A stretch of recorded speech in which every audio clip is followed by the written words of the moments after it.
ఒకరోజు ఒక వ్యక్తి ఒక దైవ సేవకుని దగ్గరకు వచ్చి యేసు ప్రభు గురించి ఇలా మాట్లాడుతున్నాడు.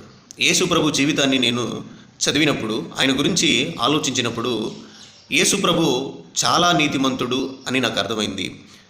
ఒక సాధారణ మానవుడు జీవించిన నీతికరమైన జీవితం కంటే యేసు ప్రభు ఎంతో ఉన్నతమైనటువంటి నీతి కలిగిన జీవితాన్ని జీవించాడు.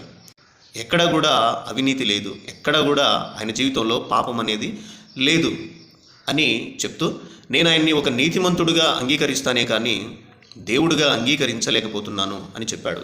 అప్పుడు ఆ దేవుని సేవకుడు అన్నాడు, యేసు ప్రభు నీతిమంతుడని అంగీకరిస్తున్నావా అని అంటే అతడు, నేను అంగీకరిస్తున్నాను, యేసు ప్రభు నీతిమంతుడని నిన్ను బాగా నమ్ముతున్నాను అని చెప్పాడు.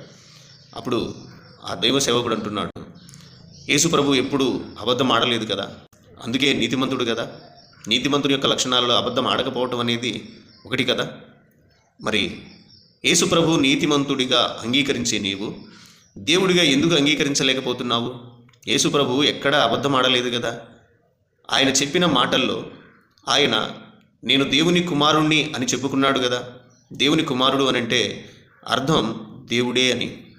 మరి దేవుని కుమారుణ్ణి అని చెప్పుకున్న యేసు ప్రభువుని, దేవుడే అని చెప్పినటువంటి యేసు ప్రభువుని ఎందుకు నువ్వు దేవునిగా అంగీకరించలేకపోతున్నావు? ఎందుకు ఆయన్ని నీతిమంతుడు మాత్రమే అని అక్కడే ఆగిపోయావు అని ప్రశ్నించాడు. మనం యేసు ప్రభు గురించి ఆలోచించినప్పుడు ఆయన దైవత్వము మనకి చాలా స్పష్టంగా అర్థమవుతుంది. కనుక ఆ దేవాతి దేవుణ్ణి మనం చేరుకోవాలి అంటే ఖచ్చితంగా ఆయన గురించి ఆలోచించాల్సిందే.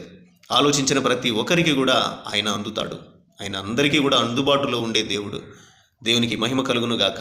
ఆమేన్.